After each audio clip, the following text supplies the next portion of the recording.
ఆరాధించకుండా చిన్ని విషయం పక్కన కూర్చున్న వారి ప్రార్థన నచ్చకపోయినా దేవునికి ఇష్టం ఉండదు. మరి ఎలాగో క్రైస్తవ బిడ్డలుగా పిలువబడతాము మనం. నిజ క్రైస్తవ బిడ్డలు ఎలాగ ఉంటారంటే కపటము లేకుండా, అసూయ లేకుండా. చూడండి, మొన్న భావం వచ్చి అంటుంది, ప్రార్థనకు అందరూ మానేస్తున్నారంటే మీ వాక్యం బాగా తగులుతుందంటే పొడుచుకుంటుందంటే అంటుంది. వాక్యం పొడుచుకోవటం ఏంటి? ఆశ్చర్యం కాదు. అంటే నాకు అర్థమైన విషయం ఏంటంటే వాక్యానుసారంగా నడవడానికి ఇష్టపడట్లేదు, కానీ నామకార్థ క్రైస్తవులుగా ఉండడానికి ఇష్టపడుతున్నారని అర్థమైంది. వాక్యం ఎందుకు పొడుచుకుంటుంది? దేవుని వాక్యం చెప్పే సమయంలో అందులో నేను ఉండాలి, దేవుడు నాతో మాట్లాడాలి అనుకోవట్లేదు అన్నమాట. నువ్వు ఏదో మొక్కుబడి చెల్లించడానికి మందిరానికి వెళ్తున్నావు, అందుకే మందిరములో స్థిరముగా ఉండలేకపోతున్నావు, దైవజనుని సహవాసములో ఉండలేకపోవడానికి కారణం అది. ప్రారంభంలో చెప్పాను నేను, ఎలుగెక్కిరిచిందని ఎవడో ఇంటికి పెట్టుకున్నాడంట. ఎవరో ఏదో అన్నారని మన భక్తి జీవితాన్ని, మన నీతి జీవితాన్ని పాడు చేసుకుంటామా? మన ప్రార్థన జీవితాన్ని పాడు చేసుకుంటాం. మేము పాడు చేసుకుంటున్నామా? మమ్మల్ని చూడండి ఎంతమంది దూషించారు. మా ఇంటి వెనకాల ఉండేవాడు ఒక ఆయన, ఎప్పుడు పిల్లలు బయటికి వెళ్తే చాలు గేయిని మృగాల్లాగా మీద పడిపోయేవాడు. అయినా మేము ప్రార్థన మానేసామా? మానలేదే. మరి చాలా మంది ఉమ్ములు ఊసారు మా మీద, ప్రార్థన మానేసామా? మానలేదే. మరి నువ్వు ఎందుకు మానుతున్నావు అంటే సరి అయిన భక్తి జీవితం నీలో కనపడట్లేదు. నిజ జీవితం, నిజమైన క్రైస్తవుడుగా నిందలైనా, శ్రమలైనా, శోధనలైనా నశించిపోవు సువర్ణం అని చెప్తూ ఉంటాను కదా. పద్దాక నేను పేతురు పత్రికలో, మొదటి పేతురు పత్రిక 1వ అధ్యాయం 7వ వచనంలో అంటాడు, నశించిపోవు సువర్ణము అగ్ని పరీక్ష వలన శుద్ధపరచబడినది కదా, దానికంటే అమూల్యమైన మీ విశ్వాసము ఈ శోధన చేత పరీక్షకు నిలిచినదై యేసు క్రీస్తు ప్రత్యక్షమైనప్పుడు మీకు మెప్పును, మహిమయు, ఘనత కలుగునట్లు కారణమగును. ఇక్కడ ఉండాలి. ఈ వాక్యానికి సరిపడిన సాక్ష్యంలో మనం నిలబడి ఉండాలి. చిన్ని గాలికి, తుఫానుకు, చెలరేగే అలలకు, గలిబిలు సృష్టించే ఇవ్వండి పక్కనున్న ఆయనే. వాక్యం తెలుసుగా ఆయనే చెప్పాడండి, వాక్యం తెలిసిన ఆయనే, ప్రార్థనకి వెళ్ళి ఆయనే చెప్పాడండి. అందుకే మానుకున్నాం అన్నా కూడా నిలిచి ఉండాలేమో అంటున్నాడు భక్తుడిగా. దేవుడు వచ్చే సమయంలో మనం నిలిచి ఉండాలి అంటే మనం దేవుని వాక్యాన్ని నెరవేర్చేవారమై ఉండాలి. దేవునికి స్తోత్రం. ఇది గొప్ప సంగతి అండి. దేవుడు ఏర్పాటు చేసుకున్న దినంలో దేవుడు కార్యాలు చేయట్లేదా? గొప్ప గొప్ప కార్యాలు చేయట్లేదా? ఎంతమంది బిడ్డల జీవితాల్లో గొప్ప మేలు కార్యములు జరిగించాడు. దేవుడు చేశాడే ఏంటి అంటావు, చేసేసాక దేవుడు చేశాడే ఏంటి అంటావు. దేవుడే చేశాడు ప్రత్యక్షమై, ఇదిగో నేను చేస్తున్నాను అని చెప్పడం మనం పెద్ద గొప్ప నీతిమంతులమే ఏంటి? ఆయన ప్రత్యక్షమై చేయడానికి సమస్తమును సమకూడి మేలు కొరకే జరిగిస్తాడు ఆయన. దేవునికి స్తోత్రం. కీడైనా మేలైనా పాడతాం కదా, కీడైనా మేలైనా మన మంచి కొరకే అని పాడుతూ ఉంటాం పాట. శ్రమలైనా, బాధలైనా, ఇరుకులైనా, ఇబ్బందులైనా దేవునిని స్తుతించుట మానకూడదు. దేవునికి స్తోత్రం. హల్లెలూయా. మందిరం లేదు. మందిరం లేనప్పుడు ఏం చేసామంటే ప్రార్థన మానకూడదని సంఘాల్లో అడుగుపెట్టి పరిచర్య జరిగించాం. అడగండి, ఇక్కడ ఉన్నవాళ్ళని. ఏ సంఘంలో అడుగు పెడితే ఆ సంఘము విజృంభించి అభివృద్ధి అయిపోయింది. నిలబెట్టుకోలేకపోయారు వాళ్ళు. దేవునికి స్తోత్రం. ఎందుకని అంటే పాడు చేయు గుంపు ఉన్నారంట. ఏం చేసేవారు ఉన్నారంట? చెరుపు చేయు పిల్లలారా అని చదివాను. మనం ఎప్పుడు చదివాము? పోయిన వారంగా కట్టిపోయిన వారం అనుకుంటా ధ్యానం చేశాం. చెరుపు చేయు పిల్లలారా, దేవుని మాట యోచించుడి, ఆలోచించుడి. భూమి దేవుని మాట వెళ్తుంది. భూకంపం రా అంటే వచ్చేస్తుంది అంతే. దేవుని మాట వెళ్తుంది. ఆకాశముల నుండి వర్షం కురవాలి, వడగండ్లు కురవాలి అంటే కురిపించేస్తాడంతే. కురిపించలేదా? ఏమండి? తెలియని రీతిగా గొప్ప గొప్ప గనులు సహితం గడగడ ఉనికించాడు దేవుడు. దేవుడు నేనున్నాను అని నిరూపించే దేవుడు. దేవునికి స్తోత్రం. రాత్రి ధ్యానం చేసుకున్నాం. దేవుడు ఏమంటున్నాడండి? నేనున్నానని గుర్తించాలి ప్రజలు. గుర్తించాలంటే ఏం చేయాలి? మెదలకుండా కూర్చోడు ఆయన. ఆయన చేసే కార్యం ఆయన జరిగిస్తూనే ఉంటాడు. దేవునికి స్తోత్రం. గడగడ ఒలికిపోయారు. అప్పుడు అంటున్నారు వీళ్ళంతా, ప్రభు ఉన్నాడు, దేవుడు అనేవాడు ఉన్నాడు, మమ్మల్ని క్షమించు ప్రభువా, ఆయన ఉన్నాడని గుర్తించాలి. గుర్తించకపోతే ఎన్నెన్నో శ్రమలు శోధనలకు గురైపోతారు. ఇటువంటి పరిస్థితుల్లో అవిధేయులైన వారి మీదకి వచ్చేస్తుందంట శ్రమ. నువ్వు చేసే పాపమును బట్టి, నువ్వు చేసే అతిక్రమమును బట్టి నీ బిడ్డల మీదకి వచ్చేస్తుంది. రాజని ఎవరన్నారు? నువ్వు పశ్చాత్తాపడి ప్రార్థన చేస్తే ఎలాగో దేవుడు నీ పిల్లల మీదకి ఆశీర్వాదం వస్తుందో, నువ్వు చేసే పనుల వలన అదే క్రియలు నీ బిడ్డలకు వెంబడిస్తాయి. అందుకే దేవుని వాక్యం తెలియపరుస్తుంది. దేవుడు ఎందుకు నిలబెట్టి ఉంచాడో మరి మీకే తెలియాలి. దేవునికి స్తోత్రం. దేవుని వాక్యం తెలియపరుస్తుంది. నశించిపో సువర్ణము అగ్ని పరీక్ష వలన శుద్ధపరచబడుచున్నది కదా, దానికంటే అమూల్యమైన శోధనల చేత, ఈ శోధనల చేత పరీక్షకు నిలవడాలంట. దేవునికి స్తోత్రం. నిలిచినదై యేసు క్రీస్తు వారు ప్రత్యక్షమైనప్పుడు ఏం కలుగుద్ది? దేవుని ఎదుట నిలిచే ధైర్యము నీకు లేదు. గడగడ వణిగిపోయి చీకటి పట్టణంలో వేసేయమని కాదు, అగ్ని గుండంలో వేసేయమని కాదు. యేసు క్రీస్తు వారు వచ్చినప్పుడు దేవుని ఎదుట నిలిచే ధైర్యము ఉండాలి. దేవునికి స్తోత్రం. ఆయన ఉంటారు. ఆయన తన బిడ్డలను పిలుస్తాడు. దేవునికి స్తోత్రం. ఆయన ఎదుట నిలబడాలి అంటే మనకు ధైర్యం ఉండాలిగా. ధైర్యం ఉండాలి. ఎక్కడి నుంచి వస్తుంది ధైర్యం? చేసే పనులన్నీ గలిబిలు సృష్టించే పనులే. మన క్రియలన్నీ కూడా గందరగోళం సృష్టించే క్రియలే. ఇక్కడ వాక్యం చెప్తుంటే అక్కడ ఓయ్ అంటాం. ఇంకెంత నిలబడతాం వేసే ముందు? తల్లిదండ్రులు కూడా చెప్పరు కదా మనకు. దేవుని వాక్యము, దేవుడు అనేవాడు ఉన్నాడు, భయముతో భక్తితో ఉండాలిగా మనము, భయముతో భక్తితో ఉండాలమ్మా మనము అని తల్లిదండ్రులు కూడా చెప్పరు కదా. మనం ఎలా దేవుని రాజ్యం చేరతాము? దేవుని రాజ్యం చేరాలి అంటే దేవుని యందు విశ్వాసం ఉంచాలి. దేవునికి స్తోత్రం. ఈ శోధనల చేత పరీక్షకు నిలిచినదై యేసుక్రీస్తు ప్రత్యక్షమైనప్పుడు మీకు మెప్పును మహిమయు ఘనతయు కలుగుటకు కారణమగునంట. దేవునికి స్తోత్రం. మెప్పు, ఘనత, మహిమ ఎక్కడి నుంచి వచ్చేస్తాయి? ఊరికి వచ్చేస్తాయండి. డబ్బులు సంపాదించే వచ్చేసే మహిమలు కాదు ఇవి. దేవుడిచ్చే మహిమ, ఘనత. దేవునికి స్తోత్రం. 91వ కీర్తనలో ధ్యానం చేస్తాం మనం. అతడు నన్ను ప్రేమించుచున్నాడు కనుక నేను అతనిని ఘనపరిచేదను, అతన్ని గొప్ప చేస్తాను. ఎప్పుడు? దేవుణ్ణి పూర్ణ మనసుతో, పూర్ణ బలముతో, పూర్ణ ఆత్మతో ప్రేమించి ఆరాధిస్తే తప్ప మనకి ఘనత రాదు. దేవునికి స్తోత్రం. నశించిపోతున్నారంట.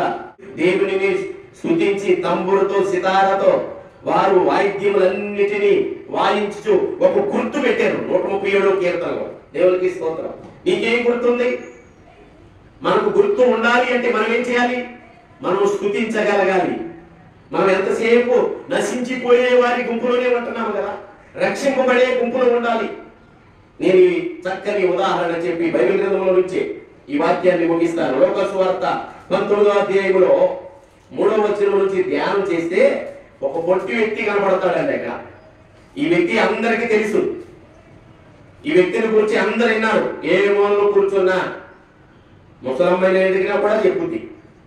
కానీ ఇందులో ఉన్న మర్మాన్ని మనం పాటించాం. మనం నశించిపోయే గుంపులోనే ఉండడానికి ఇష్టపడతాం. లోకము పిలిచే దగ్గరికే పోతూ ఉంటాం. లోకము ఆకర్షించే పరిస్థితుల్లోనే లోనైపోతూ ఉంటాం, బలహీనులు అయిపోతూ ఉంటాం. అక్కడ ఒక వ్యక్తి ఉండి యేసు ఎవరో చూడాలని హృదయంలో ఆలోచించాడంట. దేవునికి స్తోత్రం. ఇదే బలమైన విశ్వాసం అంటే.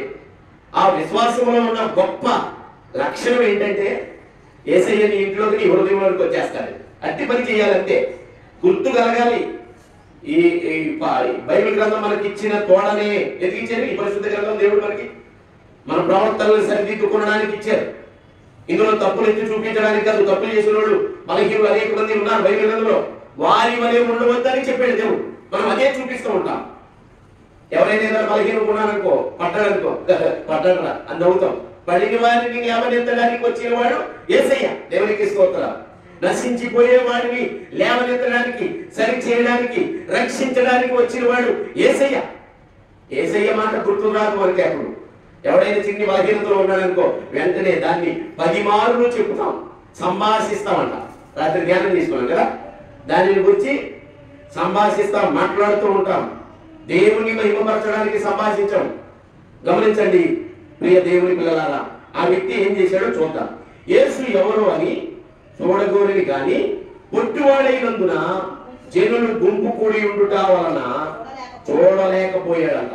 యేసయ్యను చూడలేకపోయాడు. చూడలేకపోతే ఏమవుతుంది? యేసయ్య నీ మధ్యకి వచ్చేస్తాడు. నీ మనసులో అనుకంటే యేసయ్య నీ దగ్గరికి వచ్చేస్తాడు. అదే పని చేసేది ఈయన. అప్పుడు యేసు ఆ త్రోవన రానే ఉండేను కనుక అతడు ముందుగా పరిగెత్తి ఆయనను చూచుటకు ఒక మేడు చెట్టు ఎక్కెను.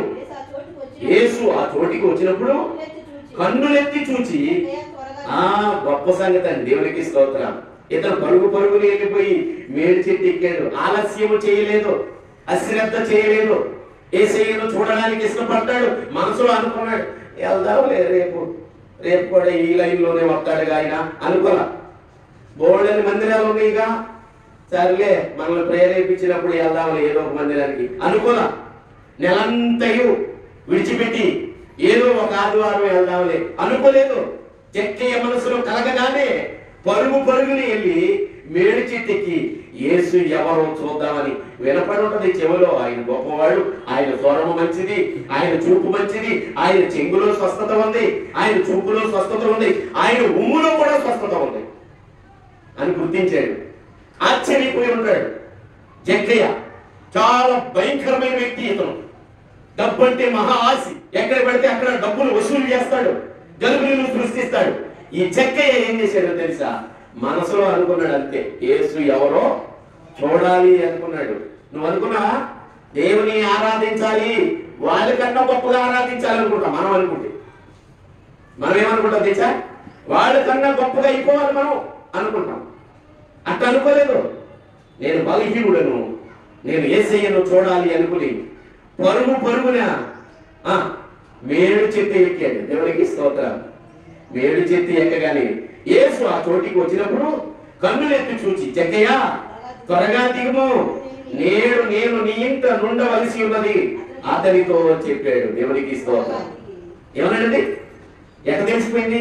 నువ్వు మనసులో అనుకుంటే ఆయనకి ఎక్కడ తెలిసిపోతాయి? నువ్వు మనసులో అనుకుని చెట్టు కాయ కూర్చుకుంటూ ఎక్కాడు అనుకోవచ్చుగా. ఆయనకి తెలుసు. హృదయంతరంగములు ఎరిగిన వాడు ఆయన. దేవునికి స్తోత్రం. నీ మనస్సును ఎరిగిన వాడు. నీవు కూర్చుండుట, నీవు లేచుట, నిలబడుట, ఎటు నడుస్తున్నావో ఆయన ఎరిగి ఉన్నాడు, తెలుసుకుని ఉన్నాడు. దేవునికి స్తోత్రం. మనం అనుకుంటాం ఎవరో చూడలేదే, దేవుడు ఉన్నాడే అంటున్నాడు మొన్నకు ఆయన. దేవుడు ఉన్నట్టే ఎన్ని బాధలు వస్తాయండి. దేవుడు ఉన్నాడా? దేవుడు లేడు. దేవుడు లేడని చెప్పి అడ్డంగా తిరగడానికి దేవుడు లేడని నిర్ణయం తీసుకున్నాడు అతను. లోకంలో తిరగడానికి, లోక ఆశలను అనుభవించడానికి దేవుడు లేడని చెప్తున్నాడు. వచ్చినోడు కల్లా దేవుడు ఉన్నాడు, ఆయన చూస్తున్నాడు. మనం చేసే చిన్న క్రియను కూడా గుర్తించి ప్రతిఫలం వేయడానికి ఉన్నాడు ఆయన. త్వరగా దిగి సంతోషంతో ఆయనను చేర్చుకొనెను. దేవునికి స్తోత్రం. త్వరగా దిగి సంతోషముగా ఆయనను చేర్చుకున్నాడు. దేవునికి స్తోత్రం. ఈ చెప్పే పదాలు కూడా కరెక్ట్గా ఉండాలి కదా. వాక్యము చాలా విలువైనది. తెలుగు పదంలో బైబిల్ రాశారు. మనకు అర్థమని రీతిలో లేదు, వేరే భాషలో. ఇంకా వేరే గ్రంథాలు చదవండి, కొన్ని మాటలు అర్థం కావు. బైబిల్ చాలా విలువైన చక్కని పుస్తకపు భాష ఇది. బైబిల్ తెలుగు తర్జుమా చేసింది గొప్ప భక్తులు ఎంత చక్కగా తర్జుమా చేశారు చూడు. బోధించేవారు ఇట్లా బోధించకుండా చెట్టెక్కిండు జక్కయ్య జారిండు అని చెప్పాడు. ఎట్లా ఉంటది అంటే మాస్టర్ గారు ఎట్లా చెప్తున్నాడంట ఈయన ఆ తండలో, మేడు చెట్టు ఎక్కిండు జక్కయ్య జారిండు అని చెప్తున్నాడు. అందరూ నవ్వుకుంటున్నారు. ఇది నేను మంచి మాట చెప్తుంటే నవ్వుకుంటున్నారు అంటున్నారు. చూసారా? అందుకే దేవుడు స్పష్టంగా రాసి ఉంచాడు. ఆయన చెట్టు దగ్గరికి వచ్చాడు, కన్నులెత్తి చూచి, జక్కయ్య త్వరగా దిగుము, నేను నీ ఇంట నుండవలసి ఉన్నది అని అతనితో చెప్పాను. దేవునికి స్తోత్రం. చెప్పిన వెంటనే ఏం చేశాడు? వస్తాను ప్రభు, నాకు కాయలు మీకోసం వస్తాను అన్నాడు ఆయన. లేదు, ఆయన త్వరగా చెట్టు మీద నుంచి క్రిందకి దిగి వచ్చి, అతడు త్వరగా దిగి సంతోషంతో ఆయనను అతని ఇంట చేర్చుకున్నాడు. దేవునికి స్తోత్రం. అక్కడ ఉన్న వాళ్ళు అప్పుడు కూడా ఉన్నారు, ఇప్పుడు ఉన్నారా?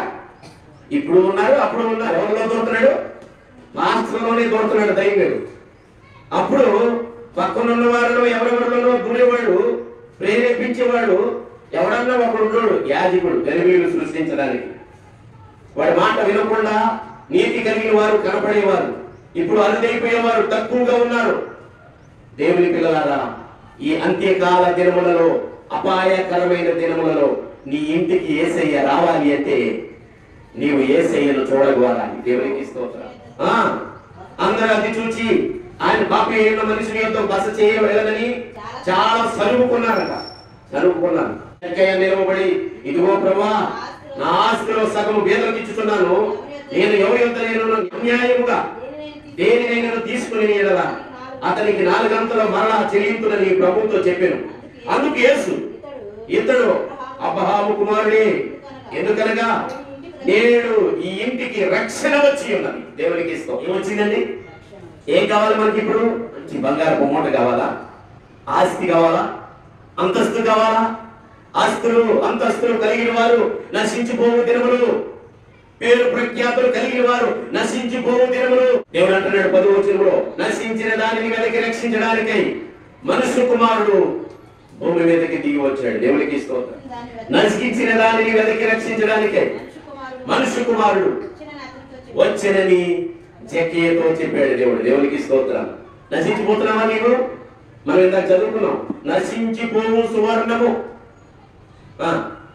అగ్ని పరీక్ష వలన శుద్ధపరచబడినది కదా. అలాగే నశించిపోయే ఆత్మలను రక్షించడానికి యేసుక్రీస్తు వారు పరమ నుండి భూమి మీదకి దిగి వచ్చాడు. నశించిపోవుట, మనం నశించిపోయే పనులు చేస్తున్నామా? రక్షింపబడే పనులు చేస్తున్నామా?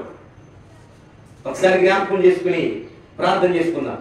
నశించిపోయే పనులు చేస్తున్నామా? మనం రక్షింపబడే పనులు చేస్తున్నామా? నశించిపోయే పనులు చేసేమనుకోండి, నశించిపోతాం. మనల్ని ఎవరు రక్షించరు. రక్షించుటకు గుర్రం అక్కడికి రాదు. ఎవడు తన సేన బలము చేత రక్షింపబడును. దేవుడే యెహోవాయే తన ప్రియకుమారుడైన యేసుక్రీస్తు వారిని భూమి మీదకు పంపించి తన ప్రజలను వారి పాపముల నుండి ఆయనే రక్షించెను. నశించిపోయే ప్రజలను రక్షించడానికి భూమి మీదకి దిగి వచ్చి మంచి మార్గం చూపించాడు. ఆయన తగ్గింపు జీవితమును నేర్పాడు. ఒకరి ఎడల ఒకరు ప్రేమ కలిగి ఉండడాన్ని నేర్పించాడు. కళ్ళు లేని వారికి కళ్ళు ఇచ్చారు, వినికిడి లేని వారికి చెవిటి వారికి వినికిడిని ఇచ్చారు, స్వరము లేని వారికి మూగ వారికి మాటలు ఇచ్చారు, కాళ్ళు చేతులు లేని వారికి కాళ్ళు చేతులు ఇచ్చారు, చనిపోయిన వారిని సహితము తిరిగి లేపిన సజీవుడు. దేవునికి స్తోత్రం. ఆయన సజీవుడు. నేనే మార్గమును సత్యమును జీవమునై ఉన్నానని తెలియపరిచి ప్రజలకు మంచి మార్గదర్శి అయి ఉన్నాడు. దేవునికి స్తోత్రం. పరలోకములోనికి పోవడానికి నిశ్చయమై ఉన్నాడంట ఆయన. ఆయన లేకుండా పరలోకములోనికి వెళ్ళలేము, మోక్షానికి చేరలేము. ఎవరైతే ఆయనను నమ్మి విశ్వసించి మోకరించి ప్రార్థన చేస్తారో, పశ్చాత్తాపపడి మనస్సును త్రిప్పుకుని మారు మనస్సు కలిగి హృదయములను దేవుని వైపుకు త్రిప్పుకుని దేవుని సన్నిధిలో కనపడతారో వారిని దేవుని రాజ్యములో చేరుస్తాడు. నశించిపోకుండా మనం నాశనమయ్యే పనులు చేస్తున్నాం అనుకోండి, నశించిపోతాం. ఎంతమంది వల్ల వద్దు వద్దు అని చెబుతున్నా కూడా వినకుండా నశించిపోయిన సంఘాలు కూడా ఉన్నాయి. ఇక్కడే పేరులతో చెప్పగలను నేను. నశించిపోయే సంఘాలు కూడా, సంఘం బలపడుతుంది. జాగ్రత్త, నీవు తీసుకుంటున్న నిర్ణయం మంచిది కాదు, నశించిపోతాము అని చెప్పినా కూడా సంఘాలను కూడా బాడీ తీసుకున్నారు చాలా మంది. డబ్బులు చూసి, వారికి ఉన్న అహంకారములు చూసి, వారికి ఉన్న కోరికలను ఆలోచనలు కలిగి ఉండి పాడు చేసుకున్నారు. చారణీయంతో చెప్తాం మేము. చిన్నప్పటి నుంచి అభిషేకింపబడిన వారంగా ముఖము చూసి, మాటలు చూసి, వాక్యం చెప్పే వారిని చూసి గుర్తుపెట్టేస్తాం. వెంటనే గుర్తుపెట్టేస్తాం. చాలా జాగ్రత్తగా చెప్పలేదు అతను. వాక్యంలో తప్పులు చూపిస్తున్నాడు, వాక్యాన్ని వక్రీకరిస్తున్నాడు, వాక్యాన్ని తప్పుగా బోధిస్తున్నాడు అని అతనికి ఇష్టమైనట్లు మాట్లాడుకుంటున్నాడు వాక్యాన్ని అని చెప్తాం. అయినా ఏమకుండా అతన్ని సంఘాల్లో చేర్చుకుంటారు. సంఘాలు విచ్ఛిన్నం అయిపోయిన సంఘాలు మన గుంటూరులోనే ఉన్నాయి. చెప్పాను నేను, ఎనలేదు. గలిబీలు సృష్టించుకున్నారు, మరి భూమి మీద స్థిరపడలేకపోయారు వారు. నేను చెప్పే మాట ఏంటంటే, దేవుని వాక్యము నశించిపోయే వారిని రక్షించే వాక్యం. దేవునికి స్తోత్రం. మేము నశించిపోయామా? ఎన్ని సంవత్సరాల నుంచి ఉంటున్నాం గుంటూరులో? నశించిపోవాలా? ఎంతమందో తమిళి కొట్టిన ప్రార్థన విడిచిపెట్టకుండా, భక్తిని విడిచిపెట్టకుండా మోకరించి, ఎంతో మంది అబద్ధముగా మా మీద చెడ్డ మాటలు పలికినా కూడా మోకరించి ప్రార్థన చేయటం మొదలుపెట్టాం. దేవునికి స్తోత్రం. మాకు ఈ చిన్ని హాలు దేవుడు ఏర్పాటు చేసి ఉంచాడు. ఇందులోనే ప్రార్థన చేసుకుంటున్నాం, భక్తిగా బ్రతుకుతున్నాము. దేవుని సన్నిధిలో యెహోషువ చెప్పినట్లుగా మేము కూడా మా ఇంటి వారిని యెహోవాను సేవించదము అని చెప్పగలిగే గొప్ప సాక్ష్యం కలిగి ఉన్నాం. తలలు ఉంచుకుని కళ్ళు మూసుకుని ప్రార్థన చేసుకున్నాం. ప్రభువా, మాకు తోడుగా ఉన్నావు, మాకు సహాయం చేయవాడు, మాకు మేలు చేయవాడు, మాకు సమృద్ధిని కలుగు చేయవాడు, నశించిపోయేవారుగా కాకుండా మమ్మల్ని బ్రతికించే దేవుడు అయి ఉన్నావు తండ్రి అని ప్రభు సన్నిధిలో మోకరించి ప్రార్థన చేసుకుంటాం. మా పక్షంలో ఉన్నావు. ఇది ఒక్కటే కాదండి, యేసుక్రీస్తు వారు మార్గదర్శి అయి ఉన్నాడు. అక్కడ వారికి చెప్పుకున్నాం. ఆ తర్వాత చేసిన పని ఏంటంటే ఆయన కలువరి శిలువలో రక్తము చిందించి ప్రాణం పెట్టాడు మన కొరకు. మనుషులు ఎవరు చేయలేని పని, భక్తులు ఎవరు చేయలేని పని, ప్రవక్తలు ఎవరు చేయలేని పని, నీతిమంతులు ఎవరు చేయలేని పని ఆయన ఒక్కడ మాత్రము చేశారు. మన కొరకు కలువరి శిలువలో రక్తము చిందించి ప్రాణం పెట్టి మరణాన్ని జయించి సమాధిని గెలిచి తిరిగి లేచిన సమర్థుడు. ఆయన సజీవుడు, ఆయన సజీవుడు, ఆయన మృత్యుంజయుడు. ఆయన సన్నిధిని ఆరాధిద్దాం, స్తుతిద్దాం. మన హృదయంలో దేవుని వైపుకి తిప్పుకొని ఆయన సన్నిధిలో మోకరించి ప్రార్థన చేసుకుందాం. స్తోత్రం.